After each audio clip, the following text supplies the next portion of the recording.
Greetings, Minecrafters, and welcome to another Minecraft discussion. My name is Kimberly Quinn, and I'm ready to rock and roll today on talking about scorekeeping in relationships and why it's sort of best to try to avoid this if possible. I think we all fall into it, especially if you're talking about a romantic relationship and you've been together for a long time. It can be very easy to fall into, almost maybe not even aware of it, but it's really a good idea to kind of steer out of that. And my inspiration for today is Richard Carlson. I'm on a Richard Carlson jag. He is the author of Don't Sweat the Small Stuff, and he's got a bunch of them. Don't Sweat the Small Stuff with Money, Don't Sweat the Small Stuff. The very first one, I think, is that's what all it was. And then Don't Sweat the Small Stuff in Love, which is my inspiration today. So even though he's talking specifically about scorekeeping in romantic relationships, really, we can take his advice, in general, because it just doesn't, it's not something that feels good or goes anywhere good. And yet it's a really common habit I think we all can sink into at times. And, Richard is funny, I think. And another one I'd love to have lunch with. He starts out just kind of getting straight to the point. If you wanted an absolutely predictable, completely reliable way to guarantee ongoing frustration in a virtually guaranteed way to adversely affect your relationship, it would be to keep score of what you do and of what your partner isn't doing. Man, isn't that the truth? And if you really wanted to compound the problem, you could let your partner know on a regular basis how he or she isn't meeting your expectations and how much more you are doing than they are. I mean, that just definitely says it right there. I mean, yeah, God, my husband and I have been married forever, 30 something years. And I wouldn't say we do a lot of this, but even in our, gazillion year lovely marriage, you do fall into it sometimes. And the thing is, you fall into it because it's often true. So that's, the hard part. Like lately, I've had an issue with being the only dish doer, and I'm like, I said, look, just because I'm remote today, doesn't mean I'm everybody's bitch. Jeez, and then he'll laugh. But then when we think about it, we talked about it, he was right, because he's also the one who gets up in the morning, and it's winter now, starts the here in Vermont, starts the fires right when he gets up dutifully. And I knew this. I was kind of just playing with him. We weren't actually having an argument, but I was feeling like the sole dish doer. I'm definitely the sole chef. I've been the sole chef our entire marriage. But then as you stop to think, yeah, he's the one doing the fires. He's also, this is, I mean, a super traditional role, but he's the garbage taker outer. And it really is, pretty even. But even if it weren't, though, when we do fall into this scorekeeping, like when I brought up the dishes the other day, it doesn't really go anywhere good. And thankfully ours just turned into a conversation. But certainly then there are times in a 30 plus year marriage where, especially if one of or both of us were sleep deprived and we had the kids, they were little and just got home with an infant or, something like that, it's easy to have it not be, just an amicable conversation, which ours was this week, but to really let it get a small thing can really snowball into a bigger thing when it's about, oh, I took the garbage out 3 weeks in a row. Well, so what? And even and there are ways to just, I mean, mostly the whole point of this conversation is to just let that go. But even if it is something super legit that's getting in the way of the relationship, then obviously it's good to have a conversation. Because when we are proactive and say, I've been noticing that da, da, da, da, da, da, da," and it'd be really helpful if you wouldn't mind to, take out the garbage too, or take, alternate cleaning the bathroom. And what I'm thinking of, at our ages, we're in our seasoned late 50s, but this is definitely true and common, really common. I think when our young adults go away to college and they're with roommates, and you can be really fortunate when everybody's doing their share. And usually you start with just two people and when you're first years, right? Maybe a third sometimes. Usually it's just two. By the time you're seniors, usually there's four people in the housing. And then it's a good idea to kind of come up with a plan so that's, people aren't getting kind of irritated and resentful. So Richard kind of taps into that, and then he goes on to say about there can be an overall breakdown of the otherwise positive relationship. So his thing is mostly about, the romantic relationship, but again, it's roommates. It could be siblings who are now roommates as young adults. It can also be, the young adults and parents and stuff. And obviously, in a nuclear family like that, you're going to probably tolerate it more than you would as non-familiar roommates. But still, it can really be prevented. It's an easy thing that we slide into because it's human. I did this 5 times and you did it 0 times, especially when it's a bathroom, because a bathroom is a bathroom. Taking out the garbage is not nearly as gross as cleaning a bathroom. So I think that's the one that's, last on the list for people. And often the one person, let's say in a roommate situation, who can't stand it ends up being the one who does it because she or he or they just can't stand it, and then they get resentful, blah, blah, blah, blah, blah. Um, and then Richard said, for various reasons, it's tempting to keep track, either silently, which is usually what it is, right? Or even out loud, of all that you're doing to contribute to the relationship, I'm going to say, or roommate situation, to make your partner's life easier, and how much you sacrificed in the name of that relationship. And that's kind of what we fall into. Again, I'm just expanding Richard's take on this with a romantic relationship, because there's so many other ways this scorekeeping thing can happen. Or even if you're dating but not living together, but like maybe you just started dating and one's doing most of the date planning and the other one's maybe doing none. That still counts. And after a while you're like, what the heck? If I stepped out of this and stopped planning the movies and the lunches and the walks through Central Park, do we even have a relationship? It wears on you after a while. Um, and then he says, you think of how many times in a row you've cleaned the house or paid the bills or driven to work or done the laundry or bathed the children or whatever. So he says, perhaps we do this for fear we won't be appreciated, or maybe it's because we are slightly resentful of the role we find ourselves in, or perhaps it's something altogether different. But he says, whatever the reason is, it backfires. I also think it's important to acknowledge here, because we do a lot of talking about the ego, right? And the ego being the evil twin of the authentic self. And some of the things Richard talks about, the need to be appreciated, when we find ourselves resentful. And if we kind of allow ourselves to cave into being the one doing the high majority of things, at least in our perspective, I think it's important, in addition to not, the part where we're talking about not scorekeeping, I think it's really important to look at our own behavior and why we're kind of allowing ourselves to take on that role in the first place, because and blaming doesn't ever go anywhere good either. So even if we wanted to blame, we can only blame the other person so much, because we're also, it's a tangle, right? Especially if we're talking about a romantic relationship.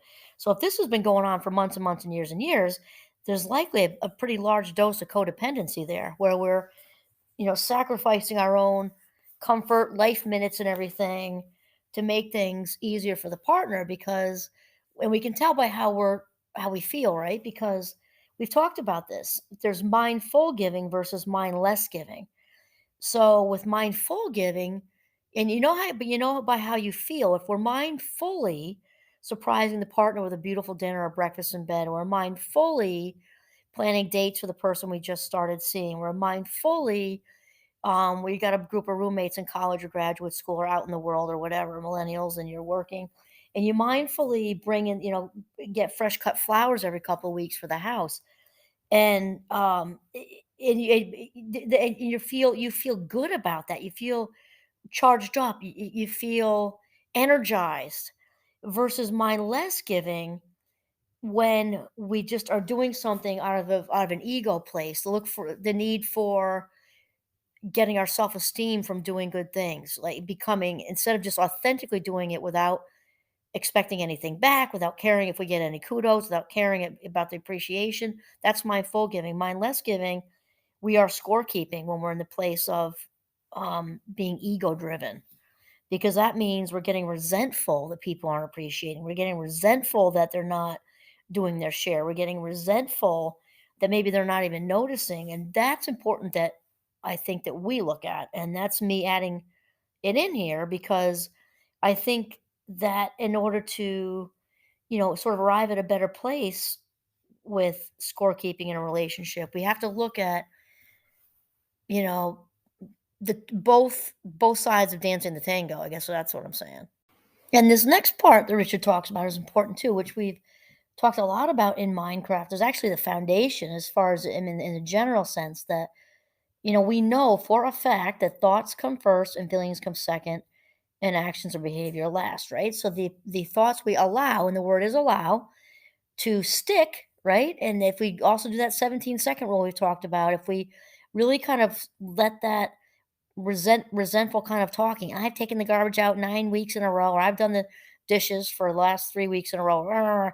We allow that to continue to circle more than 17 seconds is even a tougher, uphill push to get it to stop, right? So Richard taps into this with the whole thought pattern thing, which I think is important. So he says when you engage in this extremely common habit, we're talking of scorekeeping, two things are certain. First, your excessive thinking about the perceived inequities in your relationship will frustrate you and stress you out. That is true. When you constantly remind yourself of your own hard work, you'll invariably feel angry at your partner, and in many cases, your loving feelings will diminish. This is very important. And again, if we want to reel in the roommates, and things. It's not the same level of love, but the consideration, the liking, those relationships will also diminish. It's all really not different. It's just maybe deeper and more committed with a romantic relationship, but the relationships of a roommate's relationships are still diminished. The connection between your thinking and the way you feel is undeniable. I'm glad Richard said that to support us because we've been talking about that for a very long time. As you think about your resentments and fill your mind with your unfair task load, you'll feel the effects of those burdensome thoughts. You'll feel taken advantage of and burned out. And I like that he touches on this for the reason that we were just saying a few moments ago, because what part of it has nothing to do with them not taking the garbage out for 9 weeks and allowing us to do it? Well, the fact that we're letting it circle through our heads, that toxic internal dialogue just going around and around, whether it's legit or not, we're allowing the hamster in the wheel thinking, all those thoughts to then lead to those feelings. If we're thinking resentful thoughts, they will inevitably feel to resentful feelings or angry feelings, or whatever it is we're talking about. That part's on us. We could have a conversation and be done with it. Um, but the fact that we're letting it just smolder, like, simmer on the back burner, is us. And I like Wayne Dyer talks about it a lot, right? He says, no one else can hurt your feelings. So we can change that from hurt feelings to offend you. No one else can hurt your feelings. No one else can make you angry. No one else, only because think about it, they're your feelings. No one else has control over your feelings. Only you have control over your feelings. And it doesn't mean whatever they're doing isn't legitimate. It is. It might be, right? It might be or is. And it's on our end though with how we handle it is the ticket. So then Richard said in response to the partner relationship, or the romantic relationship example, he says, second, your partner will feel your resentment and built up tension, which will give him or her more negativity to latch on to and think about. So then your kind of hamster spinning around in the negative internal dialogue wheel will then trip their hamster to spin around negative, internal dialogue wheel, and now you're both two hamsters spinning around in wheels that are going no place good. And he says, no one wants to feel as though their partner is put off and angered by the contributions they're making, or I'd say, or not making, right? In fact, the usual response to discovering this is to become defensive about how much he or she is doing in comparison. Both parties dig in and think even more about how much they are doing. Scorecards are flying. So then your scorecard kind of leaks into them keeping score, and it's a cycle. Negative feelings surround your relationship, and both partners think the other is to blame. And then we get into the shame blame cycle, and it just doesn't go anywhere. It just doesn't go anywhere good or healthy or positive.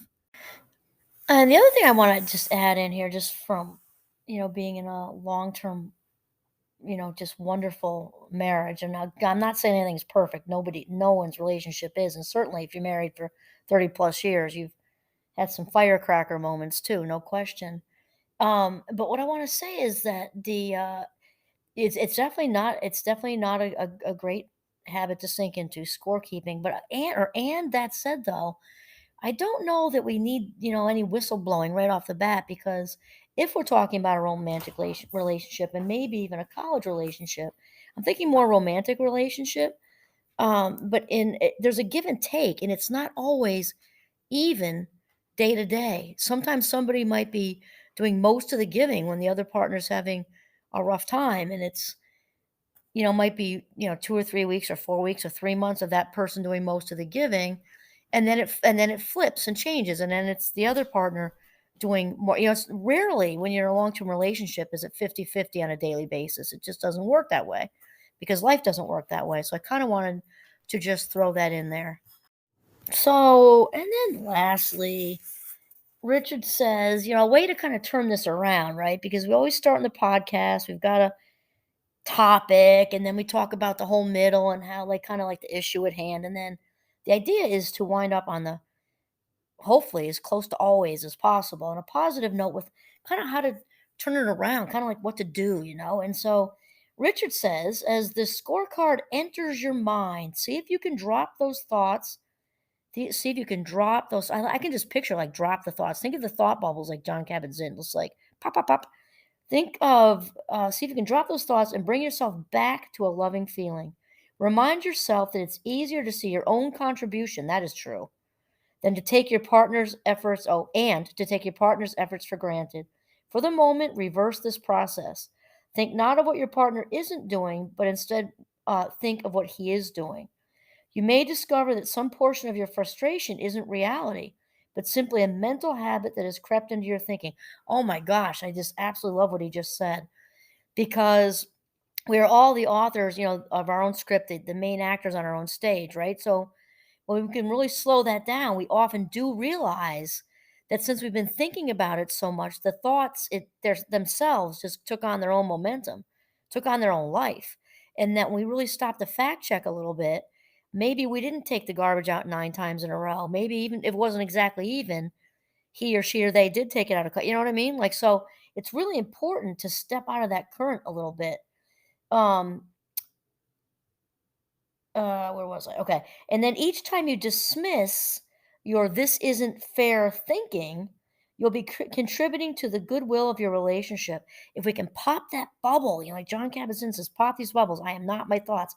In fact, he talks about his wife, Chris. Chris and I have discovered that ultimately keeping your scorecard thinking to a minimum actually contributes to a loving relationship. To more of a loving relationship than any of the more concrete contributions you are making. I'm assuming like taking out the garbage anyway, doing the dishes like my little issue a couple weeks ago, and then the ones you were fretting about. So the whole thing is the idea of the whole don't sweat the small stuff. I think it's also important to say here because, and I've done other episodes on this, and I live my life this way that none of this is an emergency. Thank goodness life is not an emergency. And usually it's not even an urgency. God forbid when if somebody gets that phone call middle of the night, the state troopers are calling, it's some really bad accident or something. Thank God that is not the everyday. And not only is that not the everyday, life isn't even urgent most days, right? It just isn't. So to just think about, stop ourselves when we're in that, nip it in the bud, is the fact that I took the garbage out, 5 more times than they did, she did, he did, whatever. We really can almost laugh at ourselves. Like, this is not a crisis. It doesn't mean it's not that you're not right 5 times versus 2 times, but it's the garbage or it's the dishes. Just like my little thing the other day. It's thank God it's not a tumor. I think thinking of Arnold Schwarzenegger in is that the Terminator? I forget which. It's not a tumor. No, I think it was Kindergarten Cop. Arnold Schwarzenegger says it's not a tumor. Thank God most things are not that level. It's just the garbage, it's just dishes. It doesn't mean it's not worthy of a conversation. So everybody's feeling good about it, right? But that's really all it needs to be. And if we can do the suck it up buttercup thing in the first stages of it and just not keep score, it'll be so much better. Okay, that's it. This is Kimberly Quinn signing off from the beautiful, wonderfully snowy northern Vermont. Have a mindful day.